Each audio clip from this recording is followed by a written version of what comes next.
Welcome to A Life Without Parole. Today we're going to be talking about Chad Daybell. I've done quite a few videos about him. He has a court case coming up on the 1st of April in 2024. But right now he's having a hearing about once a month so that they can talk about all the things that are coming up. One of the things that is going to be in the next hearing is whether or not they're going to allow cameras in the courtroom. And there's always different things that are going to be coming up. But today I have a special guest. This is Jared Beck, and he is a current resident of Idaho. And I thought it would be really nice to get a perspective of someone who actually lives in the state where Chad is being tried. And we're going to do some thinking together about our best guess of what's going to happen. So, welcome, Jared. Thank you so much for stopping by. Yes, of course. I will add, you said current resident, lifetime resident of Idaho. That's right. Lifetime resident. It matters because 80 or 90% of my friends and family and everybody, they're Idahoans. And we are not proud of some of our co-residents. Okay. I mean, I did a video about Lori Vallow, and one of the things that was in the clip was from Lori Vallow's attorney. And he said, Lori's not really from here. I mean, she lived in Idaho for 2 weeks or something before the crime started happening. And so I put that clip in one of my videos, and there were people that were offended. Like, why does he say she's not from Idaho? Because she's never lived in Idaho. I mean, she committed a crime in Idaho. She lived there literally 2 weeks, probably, when the crime started happening. And it's kind of the same thing as Brian Koberger. He's not from Idaho, but he committed a crime in Idaho, so that's where he's going to be tried. So even Chad. Well, and honestly, I think Lori was probably the 2 weeks she lived in Idaho was already on the run. I mean, this was not take up residency because it's so wonderful, which it is. I mean, if you're from California, let me just tell you, Idaho's horrible. You don't want to come out here. So cold. Oh boy. So it's horrible. Be careful what you say. I lived in California for a while. So, hey. I know, it's beautiful. The weather there is so nice. Beautiful. If you had a chance, you'd want to stay in California, right? I see what you're doing. So nice. So nice. Right. Okay, I need to give a little background in case some of the viewers don't know who Chad Daybell is and Lori Vallow. And Chad Daybell is going on trial for murdering Lori's 2 children and his own wife, among other things. So that's what we're going to be talking about. We're not talking about the specifics of the case today. We're talking about our opinions of things that are going to be happening. So, and then of course, from the good Idaho perspective of how it is to be a resident of Idaho and have all this media attention from the world, really focused in on that. I was just going to say, even Chad really didn't live in Idaho. He'd only been there for maybe 4 years before. So anyway, okay, so you're a lifelong resident. We got that established. So here's my question that I have for you. I have been wondering if there was any chance that Chad might take a plea deal, because right now he is up. It's a death penalty case that he's on, and his wife Lori has already gone through her court and found guilty. Hers was not a death penalty case because of a bunch of things that happened, but his is. So you would think if I were in his shoes, I might be thinking, well, if I get the same charges that she did, that's death for me. So this is what we're going to do today. She's found guilty for 3 murders and conspiracy to commit murder. Right. So everything that she was charged with on those felonies here in Idaho, she was found guilty of. She was found guilty. And so he's on trial for the exact same stuff as her. Yeah. In fact, I think I'm trying to remember the exact specifications, but hers were, some of them were conspiracy. They weren't sure she was the one who actually, pulled the trigger, but in Idaho, it doesn't matter. It's the same. If you plan it and you carry it out, than if you did it. But I think that they assumed that he was the carry it out guy. Okay, so here's my question. I want to do 5 and 5. I want to do 5 reasons why you think it's possible that Chad will take a plea deal and not end up going to trial. And then 5 reasons why you think there's no chance he takes a plea deal, he's going to trial, and what are the reasons? So, What do you think? Which direction do you want to go first? Let's go with why you would take a plea deal. Okay. And I don't know if I'll count them. I'll count all 5. I might give you 8. I might give you 3. We'll see. I like it. So, let's do it. The reasons that anybody would take a plea deal, if he did it or he didn't do it, right? Because right now he's innocent. Constitutionally, he's innocent until proven guilty. That's right. Sure. So whether he did or he didn't,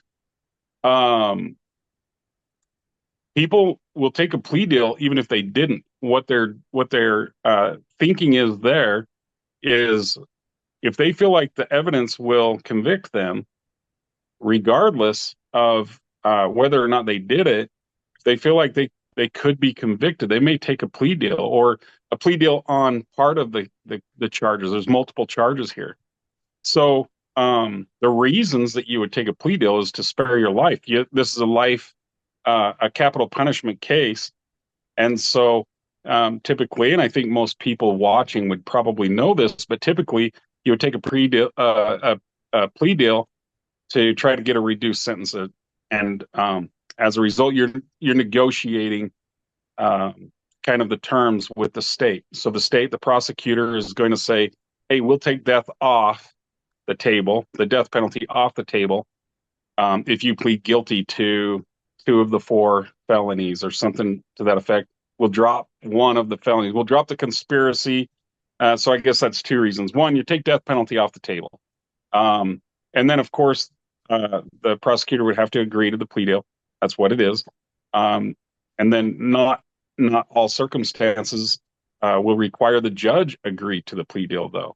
So there is that. They could make a plea agreement. There's something in Idaho, I think it's called a Rule 11, where if the judge approves of the Rule 11, then the prosecutor and the defense can agree to the terms of the sentence, and the judge is bound by that if he agrees with the Rule 11. I don't know that they would ever do that in these kind of cases. Okay, give me a little bit more information about Rule 11. I've never heard of that before. Okay, and so, for example, let's just say that a person is charged with the crime of poaching an elk, and he or she, they have their attorney, and let's say that the chance, if he goes to court and he loses, he could spend some time in jail, 6 months in jail, and pay $5,000 fine and lose his hunting privileges for 5 years. Okay, hypothetically. And he says to his attorney says to the state, hey, he'll plead guilty if we can get a Rule 11, and here would be the terms. He'll plead guilty if he doesn't lose his hunting privileges. He uses that meat to provide for his family. He needs to be able to hunt. He'll stop shooting them in June or whatever. So if you will agree to this different sentence structure than what the mandatory minimums might be, if you'll agree to that, then we'll go forward and we'll plead guilty to the shooting out of season, let's say. And so the judge is basically going to say, I'm going to agree to a Rule 11 agreement. And then he's bound by the agreement between the state and the defense. In other words, he can't throw on, hey, I know that the state is only requesting probation, but I'm going to give him jail time anyway. I know that the state is only requesting $1,000 fine, but I'm going to supersede that or overrule that, and I'm going to say yes to the $1,000 fine, and I'm going to add another $1,000 if the statute allows for it. So with a Rule 11, my understanding of it, I'm not an attorney. My understanding of it is not every state has it, but that if the judge agrees to it, then the two parties will make their agreements and the judge is bound by it. But that would be a reason that somebody would take a plea deal and they would use this Rule 11 thing. Another reason to take the plea deal is to reduce the charges. So the state is a good prosecutor. Most of them are. A good prosecutor is not just trying to convict people. They're trying to find the facts. And they're trying to convict them on the crime they believe that person committed. And so it's not a bad prosecutor will just say, I just want to pad the stats. It's an elected position. It would be great for me to get a capital punishment case and it would look good for me. And so they would be going forward with it, disregarding things that might indicate innocence, right? So a good prosecutor will say, this isn't the right person. Tell the law enforcement people, keep trying. We don't have the right person. I'm not trying this case, right? Those are the extremes. So, so what he's looking for, he or she, is, do I have a case that I can win? If the answer is no, they sure shouldn't be going forward with it. In other words, they should go back to the sheriff or the FBI or whoever it is and say, keep investigating, keep getting evidence. We're not ready for this case. Which that's what happened with the Barry Morphew case in Colorado. They actually arrested him for the murder of his wife, but they didn't have her body. And when it came almost time for trial, they let him go, basically saying, well, we may rearrest you if we find the body. And they just did. That's a whole nother story. But yeah, that's a good they basically didn't have enough information they didn't feel they would for sure be able to convict until they had more. There you go. So let's just say hypothetically that the prosecutor says, we have enough to charge and take this to trial, all four, if it's 3 counts of murder and a conspiracy to commit murder, let's say. And he or she is feeling confident in the evidence on all of those. Let's say on the conspiracy, it's a slam dunk, but on at least one of those homicide murder charges, there's some hesitation. That would be a good reason for the defense to say, hey, here's some evidence that could lose this case for you. Now, we will plead guilty to the 2 that look like slam dunks to all of us if you'll drop the other 2. That's one thing that the defense attorney brought up in just the last hearing was he said, we do have witnesses because, in Lori's trial, there were no witnesses for her. Yeah. But he said, we do have witnesses for the defense and we're coming, sounds to me like he's coming out swinging, so to speak. Okay. So, interesting. All right. So, yeah, if they feel like they have evidence, all that they have to do is create a shadow of a doubt in each of these charges to get an acquittal. So they are hoping for an untainted jury, which is, I think, going to be very challenging, very, very challenging because it's such a public case and it's the charges are heinous. They're weird. It's bizarre because of the religious aspect of it. And just the whole thing is so weird that it's been very, very public. Here we are talking about. Well, and I will say in East Idaho, when I went to the sentencing, there was nobody that I knew that I came across in East Idaho that didn't know about the case. But when I went to the Lori's trial in Boise, because it was, moved to Boise, Ada County, nobody knew about it. I couldn't believe there was nobody.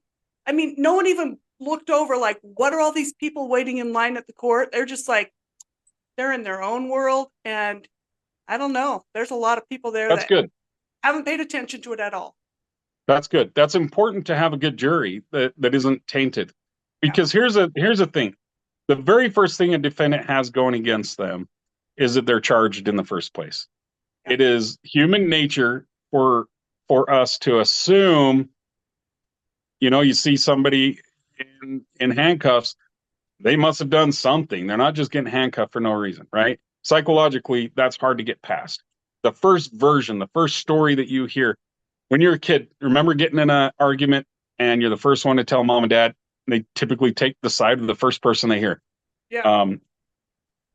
Uh, it's human nature to kind of glom onto that first information, and then anyone else saying anything to you is a rebuttal, and you're even thinking to yourself, no, I don't think so. So you have that going against you as a defendant in the first place. You are a defendant. You've been charged with these crimes. The police, you must have done something, if not all of it, right? So then to have a jury pool that has no idea about it, that's going to be a challenge. So that's good news. Hopefully they can find a jury that is just like oblivious, or not big on watching the news, and especially the Southeast Idaho news, and so they can get a good jury. I think that's important for justice, whether or not we're looking for someone to get convicted or acquitted. True justice, you need a good jury pool. Yeah, and I have to say, let me insert here real quick. Yeah. I was thinking about how it's amazing to me that someone wouldn't have seen, I think it's very damaging, the video of Chad and Lori in Hawaii with the "Where are your kids? Where are your kids?" And I was in Nebraska, Omaha, Nebraska, and everybody around there knew about it. So it's hard to think of. It's hard to think of people in the world who didn't see that, but so right. So back to your original point of being an Idahoan, these people are locals to us, and in fact, a friend of mine, Dave, that I was working with at the time, he changed jobs, but Dave like literally lives, I think, on the same street, but they're next door neighbors to Chad Daybell's home. Oh, wow. And so it makes it's literally close to home. And so the day that they served the search warrant on his property, we were all at work, and Dave was like, "Hey, I just got a call from my wife. The Daybell property is completely swarmed with police. They're all over that place, and the road's blocked off." And so, it was really close to home for us, and especially in Southeast Idaho. And then you add the religious aspect of it. A lot of us out here identify as members of the Church of Jesus Christ of Latter-day Saints, which is what Chad and Lori have based their thoughts on. I have a question about that. I have a question. Yeah, go. Then you got to finish your thought process. But yeah, a lot of people, as I've done different posts about this, a lot of people around the world have done comments, and they feel like people who are members of the Church of Jesus Christ of Latter-day Saints would, if they become potential jurors, they would go lenient on Lori or Chad because they be in the same religion. What are your thoughts on that? I would disagree, and I would say that I think if he wants a fair jury, of course, you're looking for a jury of your peers. I would say personally, from my own thoughts and from people that I've talked to, it'd be the opposite, because what they're doing has absolutely 0% to do with actual teachings of the church. And it's offensive to the people that are members. It's offensive to that they would use that as their vehicle to gain this power or this prestige or sell books or whatever it is that the motives are to get where we ended up. It's and so those people that were kind of followers of Chad Daybell and his thought process, and also members of the church, my personal opinion is that they thought they were getting an enhancement or an auxiliary to their membership. Like, oh, no, this is somebody who's seeing it. And if they and they got misguided, they followed along and and got down a rabbit hole that they hopefully got back out of. This is all my opinion, but I think that people look at it and go, they're comparing me to this guy, and this guy isn't doing what our church teaches at all. Not at all. It's not the same. And so if I'm on that jury, I want to send a message because I take it personally how that's affected me, if that makes sense. That makes sense. Okay, sorry, I keep cutting you off. Go ahead and continue on. No, you're good. So really quick, I wanted to add there's real victims, there's real survivors of the victims that are no longer alive, and I hope that they don't think that we're trying to exploit this thing that has taken place and continues the ongoing problems with disregard to what they're going through. It's not that at all. But these things, when they're talked about and they're dissected, it helps you to go, holy cow, I know somebody that's talking the same way. This really does happen. Things can really get that out of hand. And I think it really does need talked about and dissected to figure out how do we get to that point? Because personally, outside looking in, it appeared to me that Chad Daybell was using this to pick up chicks. And as I look at it more and more, I'm starting to think that maybe that is part of it. But and just the popularity, obviously selling books is a neat thing. However, he might believe himself. He might really believe. I don't know. That's the question I always wonder. Do you think he really, really believes it? So this is something I've thought about the whole entire time. And originally, when this thing first started to come out, I speculated that he's found a niche. He's found a way to grab those people, those members of his church that are naive enough or hungry enough for more that they aren't getting, that they're able and willing to let common sense go. Or, you use, a lot of times we call it faith promoting lies. These things sound like a real inspiration, or it sounds like, but it's not true. But it felt good, so I'll keep going with it, even if I know that the general message is a good message, and so that's how you kind of start down these rabbit holes, I think. And so I think, first of all, the more popular you are, if you're trying to sell books, the better it is. The more outlandish it gets, the more people are going, whoa, what? Boy, I can relate to that. And, like any good cult leader, you're charismatic and you're a good salesman, and often probably a narcissist. And, you want that power, and I think it gets away from you.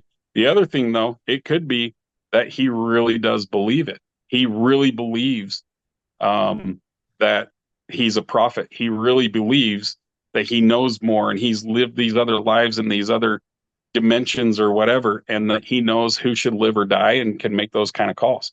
If he really believes that.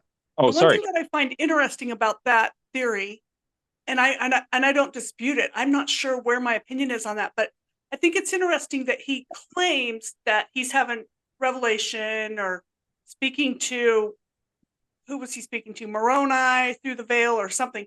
But it's interesting to me that he was, the Google searches show that he was getting terminology and wording and everything from his Google search. And then he claims that he uses the same words as his revelation.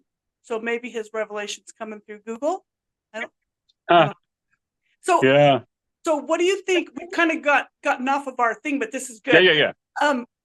What do you think about when you were talking about the victims? I feel so bad for Chad's children, and it's but at the same time, so happy that they didn't get in the way of whatever his program was. That they were determined to be zombies. For crying out loud. I mean, I'm so glad they're alive, and they lost their mom. They've lost their dad, regardless of how this case turns out. Yeah. Um, and it would be hard. I feel bad for them to just even having that last name. How do you and being from the area or around the area, you can't even, you know, sign up for a new cell phone plan without somebody asking you the question, right? Right. I mean, meanwhile, you're trying to mourn your mother. Died a few years ago, not under weird circumstances. I still think about it every day, and it's still challenging for me every day. Is it? And so, and she had Alzheimer's, and you were getting to the point you were hoping for her release, you know, from the pain and the confusion. And so it's even easier for me, is my point, than what they must be going through. I feel horrible for them, but glad they're alive, the ones that are. Yeah. Going back to, does he really believe it or not? It seems like the people that were interfering or getting in the way of whatever their motives were became dark, became zombies or whatever, and that would change, and their scale would change based on, are you interfering with, you know, what I want to do? Yeah. So that leans more towards, it's just a concoction, and I'll throw out words like narcissistic, delusional,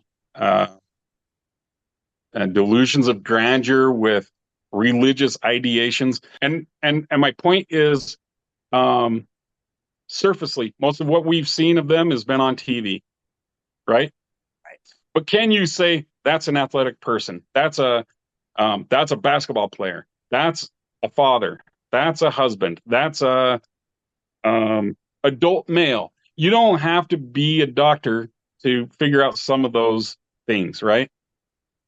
Based on what I've seen, what I've experienced, and what I know through my own life experiences, I think that I can call Chad Daybell a narcissist, a person with delusions of grandeur, with religious ideations, even though I'm not a psychiatrist.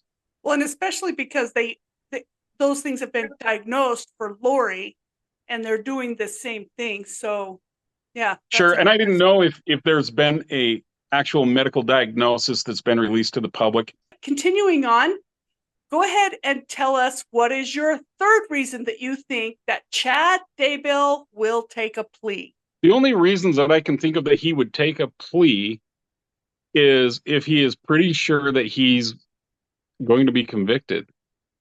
And he wants reduced sentence, and he doesn't want to die.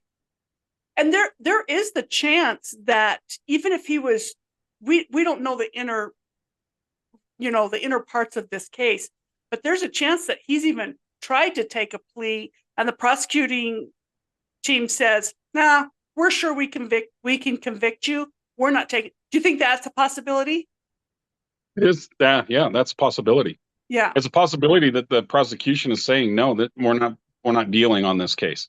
Yeah. We won't deal on it. Yeah. I think a lot of times a judge will ask, have both parties tried everything they can for to reach a plea agreement, just so that the court system isn't as burdened. You can't try every single case that gets charged. You can't. Yeah. There's way too many. On a case like this, though, I think that the judge probably has not said, hey, I would really prefer it if you guys would try to work something out. There's a lot of interesting things when you think about it, and that is when, again, I keep on bringing up Lori's trial because I was, I watched I listened to every single part of it and watched what I could. But I think it's interesting that throughout Lori's trial, the judge didn't read anything about it. So as he was learning about evidence, he was learning for the first time because he didn't do any whatever, and which is a good way. That's impressive. Yeah, that's impressive. And it's a good way to be fair and impartial, right? But now he's seen all that evidence, and yet it's the same judge who's going to go, and it's going to be a lot of the same evidence that'll be used against Chad. What do you think about that? If I'm Chad, I would want a different judge. And nothing against the judge himself, but once again, how do you not feel like there's a bias unless that's part of the plan for an appeal later? That could be. So, I and I understand guess that in Idaho, you can only ask for a judge to not be your judge one time. Is that right? I think I heard that. I think so, without cause. Without For cause. just no reason. For no reason say, hey, I don't want this judge. And they've already used it. One time. They've used that. So I guess that's you know, there would have to be cause. And I think that your cause would be he just threw the book at my wife after hearing pretty much the case we're going to come to. Yeah. And so he's going to have a personal bias. He's going to have it in his mind.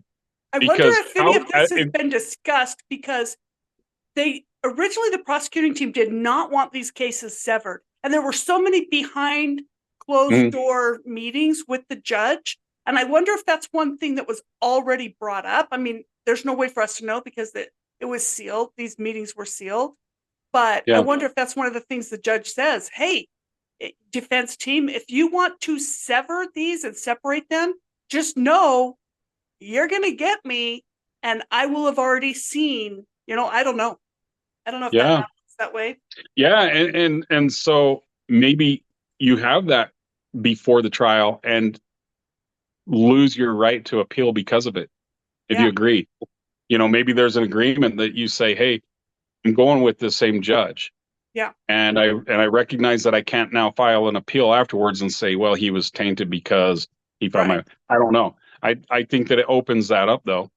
Another reason you might, that's another thing I was going to say, though. Another reason you might do a plea agreement is you might be able to appeal later, even based on the fact that you made a plea agreement. And you made that plea agreement without hearing all of these witnesses get up and talk to you. So you just say, hey, rather than having the trial, having all that stuff said on the record, let's plead to it. And then we'll try to appeal some stuff later or work on our case to try to get a retrial or something to that effect later. I don't know. I was watching, I follow so many true crime things, and I was watching the, what's his name? The guy who killed his kids and wife in Colorado. It'll come to me. But he pled guilty. He took a plea deal to take death penalty off the case, and he pled guilty. So he's in prison for the rest of his life. But from everything that I've seen and heard from attorneys, they say he has no recourse. There is no appeals for him because he pled guilty. So it's done. Like, he's got life without parole, and there's no changing that. There's this. You don't see this very often. I remember James Woods, a convicted murderer from Southeast Idaho, decades ago. He asked for the death penalty. He said, I want to be put out of my misery. I want this to be over with quick. I don't want a trial. I don't want to plead guilty. And so they were like, okay. And then, of course, he withdrew that a little bit later. And before he could be executed, he died. He wasn't a healthy person. He died in prison. Well, and there are people who have pled guilty who then say, I was forced into pleading. So there's definitely those. I mean, that you saw the making of a murderer, there's that whole did falsely. But the thing with, I can't believe I can't think of his name, but I'll put it up on the top. When he pled guilty, he then gave all the information and gave up where the bodies were, and they were able to. I mean, it's gonna be pretty hard. It's gonna be pretty hard to come back from that. Yeah. Okay, so let's switch over and let's talk about why you think he might not take a plea. If he might, I think, like we talked about, I think he's a narcissist, and most narcissists, depending on the level that they're at, there's kind of degrees of narcissism, that it is a actual sociopath or psychopathic disorder. And it's quite possible that he just truly believes, even though he, hypothetically, let's say he knows I say hypothetically because I don't know his state of mind. He's obviously sound enough to stand trial. Idaho, by the way, does not have a uh, Innocent by insanity. reason of insanity. Yeah, we don't have that here. It is you are fit to be to go through a trial or you are not. And if you are They not, chose the wrong state for committing murders. well, yeah, and that's what. Remember, that's what Lori did. Is she was too insane, so they're Deemed like, okay, incompetent. we'll see you. We'll see you when you get better. And she went to State Hospital South and got to the point that she was fit to stand trial. So there's not an insanity defense. But what I'm saying is whether or not he believes it or whatever, if he's thinking to himself, I can get out of this. I can talk my way out of it. I have witnesses. I have people that are going to help me out.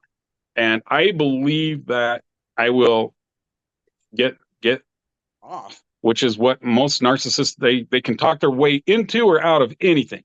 They have full belief in themselves to be able to do that.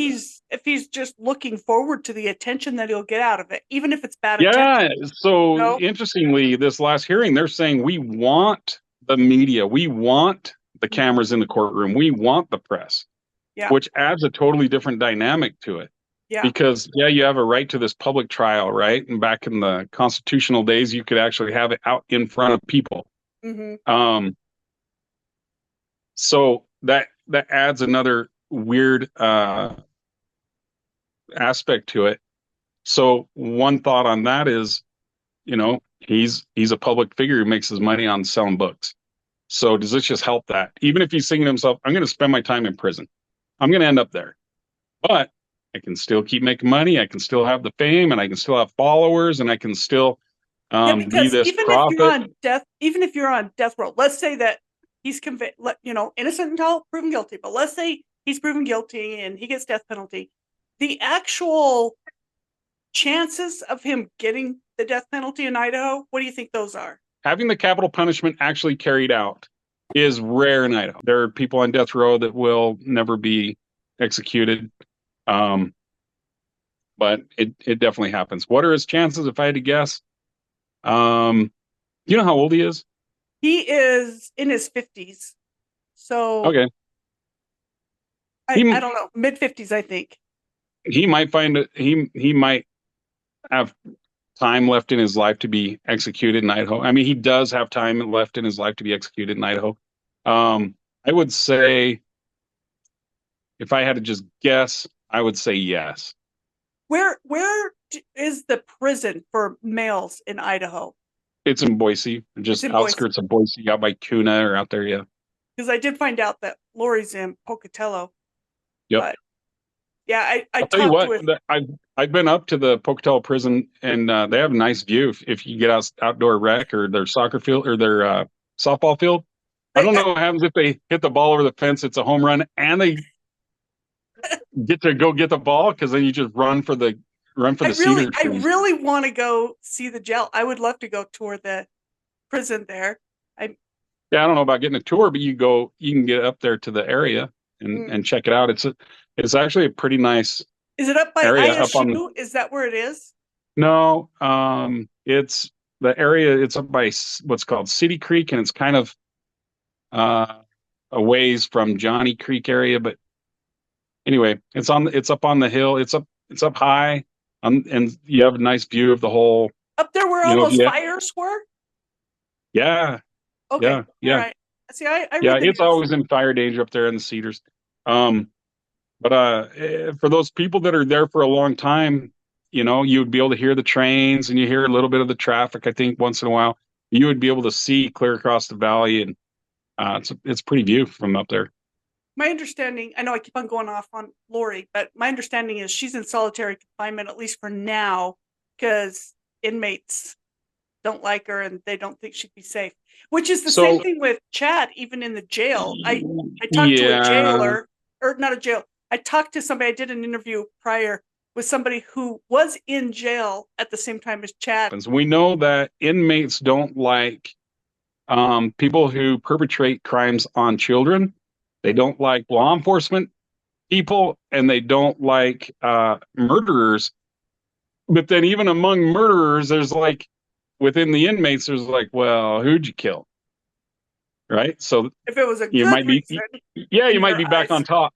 You might be back on top. So, Yeah. and without being too crass, when you ask the question, if Chad Daybell was, were convicted of all of them and sentenced to death, would he die by means of capital punishment? There's other ways to die before that happens. Like Jeffrey Dahmer that got murdered in Yeah, he prison. didn't last very long. And so there's that threat. So he would probably be in protective custody. Which once you're on death row, that's where you're going to be anyway, is protective custody. You're on your own. But also, you know, suicide, health issues, things like that. That's usually, I think more people die of other reasons or natural causes before they're executed in Idaho. Well, and I think I would have to look at a stat. Chad Daybell has the whole teleporting option, according to him anyway. It's been interesting to me with some of the prophecies and some of the stuff that Chad has said, why he doesn't just release himself. Right. Makes you wonder if you can teleport or just bounce before. into the next life and bounce back as someone else, and then that wasn't me. Well, I mean, I don't. it's kind of like the prophecies that the end of the world was going to already, those days have passed. Yeah. I one time so the Mayan calendar, do you remember this? Oh, They yeah. said that the world was going to end based on the Mayan calendar. And I knew some guys that were pretty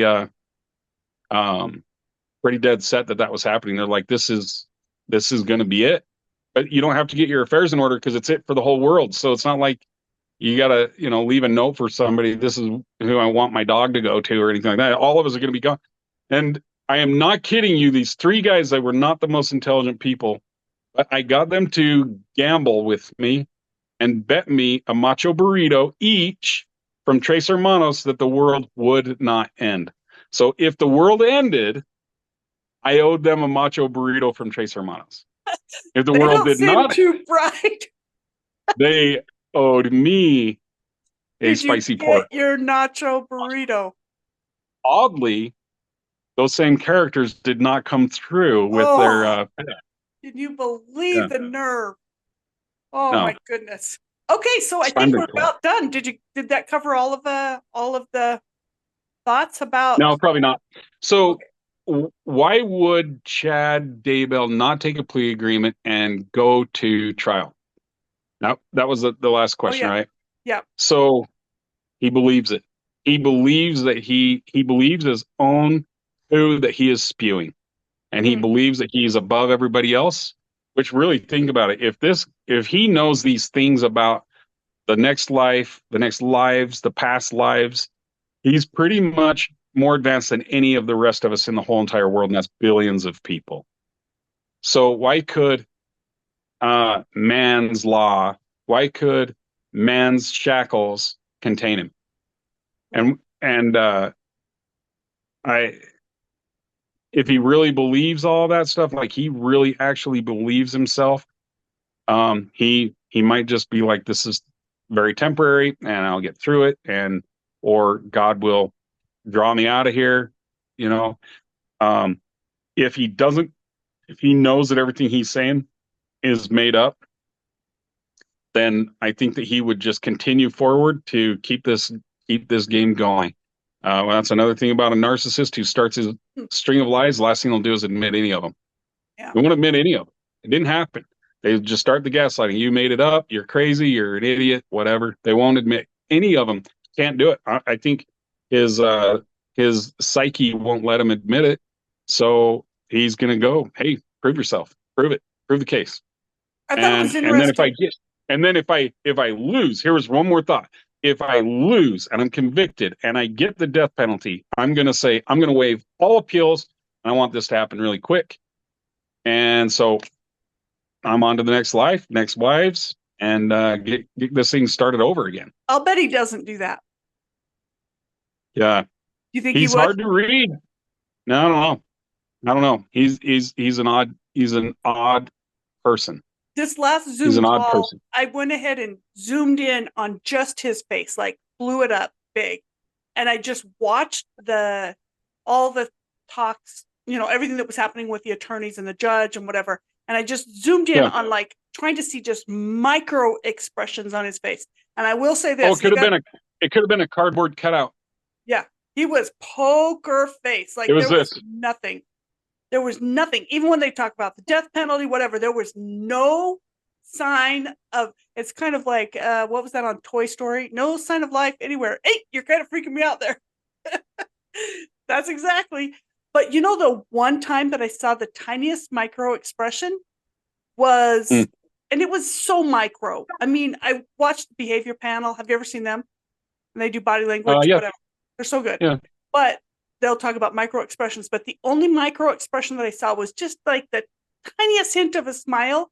And it was only when he said, or when they were talking about the court case taking longer than, they needed to make sure they had plenty of time on their calendar because this could take a long time. And that little micro expression smile made me think like, he's looking forward to the case. I don't know. I watched what you're talking about also. And the couple of times that he had body movements, it looked like he was holding so still that he forgot to breathe. Like literally there's a couple times you see him like, take a deep breath. And I'm like, I don't know if it's by design because I don't know his baseline. I don't know the guy, but it looked almost designed that I'm going to sit here stoic and go and have nothing the whole entire time. It's interesting because the first interview that, when he was in Hawaii, there was definitely expressions on his face when they're like, where are the kids? What do you do? Like he was having expressions. Oh, he was caught off guard. He was caught off guard. Enforcement officers from eastern Idaho, along with federal agents and the Kauai Police Department, pulled Lori and Chad over. They were driving a black SUV. They pulled into this resort where I am standing. They put Chad into one vehicle, Lori into another. No comment? They've been missing for 4 months. You have nothing to say? You're over here in Hawaii? Questions that need answers. Lori, Nate Eaton with East Idaho News. Can you tell me where your kids are? Where are your kids? No comment. No comment? They've been missing for 4 months. You have nothing to say? You're over here in Hawaii? Where are your children? Talk to us, Lily. Yeah, why don't you just give us a comment? Just tell us where they are. Chad, where are Lori's kids? What happened to Tammy, Chad? Can you tell us what happened to Tammy? Why have you guys been in Hawaii for so long? Listen, just tell people what's happening. There's people around the country praying for your children, praying for you guys. Why don't you give us answers? That's great. That's great. That's great that they're praying for you, praying for your kids. What? You have nothing to say? Did you do something to your children? Are your children still alive? That's a simple question. I've got 3 kids of my own. I can tell you every minute where my kids are at. Where are your children? What do you guys plan to do now? Are you have 5 days to get your children in front of a judge in Rexburg, then what? Are you guys innocent of any crimes? Have you committed any crimes? Chad, you guys have a lot to say on your podcast. You don't have anything to say now? Lori? Do you believe that you were instructed by God or others to do something for your children? If you could give a message to them, what would you say? Listen, if you just talk to us, we'll leave you alone. The family's worried. Tammy's family's very worried. Tammy's family's very worried. Lori, your mother, Kay, came out. Kay and Larry, they're offering a $20,000 reward for your children. And you're over here on the beach? This is your chance to tell your story. Nothing you want to say? One last chance right here? Anything you want to say to the people in Idaho?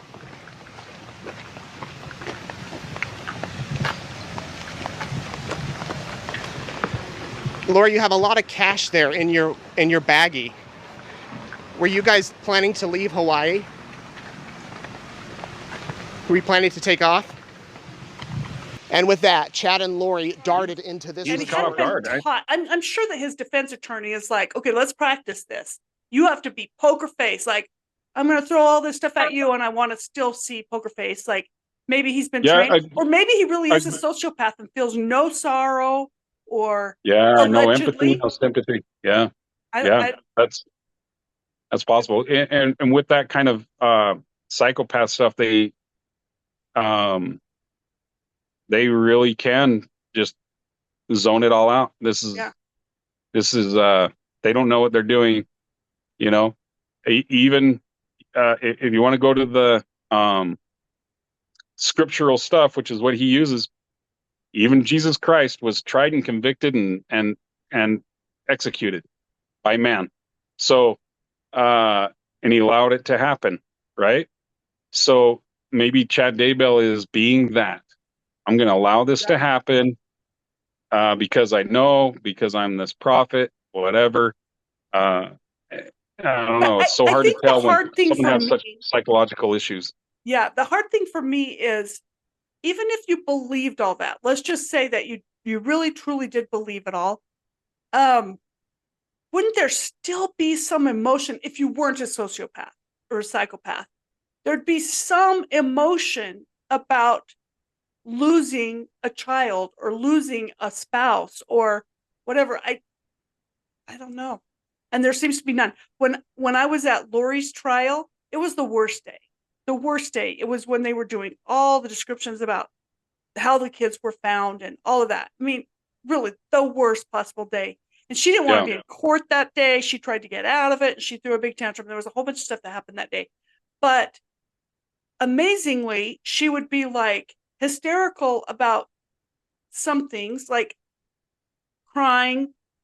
But when those children's bodies were shown, there wasn't an ounce of remorse or sorrow, or she sat there and I could see her watching the computer monitor that had the pictures, and I'm watching her with no reaction, and I'm watching the judge like try to have no reaction, but even he was like, and certainly the jurors, they were having reaction.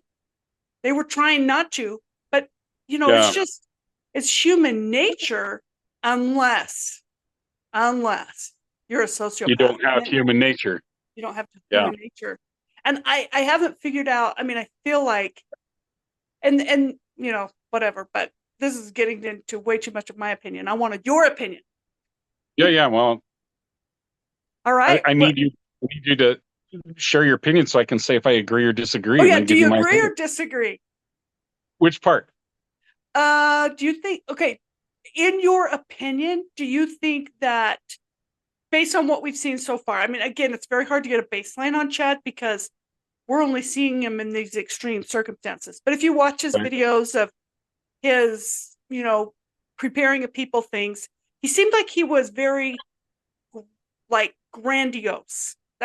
And everybody who I've interviewed who personally knew him say that that's the way he was. Like, he liked to build himself up and he liked to have everyone paying attention to him. Yeah. But this is almost like the epitome of everyone's paying attention. This is why I think he wants the cameras in the courtroom. Yeah. Because most people are going to say, "Hey, I don't want to put my surviving kids through this, and I don't want all this stuff out. What's the quickest, quietest way we can do this?" Yeah. Right? And he's like, "No, please, bring it on. So This is what I'm after." Being an Idahoan that you are, do you think that the judge will allow the cameras in the courtroom in this case? Yeah, I with think him so. asking for it? I do, and here's why. There's going to be a ton of advocates, right? The press wants us. Mm-hmm. You do. I do. Yeah, I do. And so there's going to be them. Now, they don't necessarily get to sway a judge. Right. But the most important person's opinion is the person on trial. And when the person on trial is saying, "I want a public trial, that's I want the good cameras point. in the I never courtroom." thought of that. If I want a public, that's going to sway more than anything.